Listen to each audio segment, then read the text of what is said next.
এই নাও ফুলটা তোমার জন্য। তোর ফুল তুই নে বেটা, নেবো না তোর ফুল। এটা অলিভিয়াকে দে যা। হুই। ওমা, এরা তো দেখি ঝড়ের গতিতে বের হয়। নষ্ট করে লাইলাম নাকি?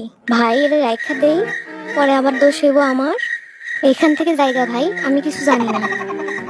আয় জাঙ্কুক, একটু কাপল ডান্স করি। मैं अगर कहूँ तुम सा हंसी कायनात में नहीं है कहीं, तारीफ ये भी तो सच है कुछ भी नहीं। বলতো সবচেয়ে বেশি হ্যান্ডসাম কে? কে আবার? অবশ্যই তুই। এবার বল সবচেয়ে বেশি হট কে? অবশ্যই তুই। আর সবচেয়ে বেশি কিউট কে? তুই। তুই আমার দোস্ত। আচ্ছা, সবচেয়ে বেশি ভদ্র কে? Of course you my bro. সব থেকে বেশি বড়লোক কে? তুই।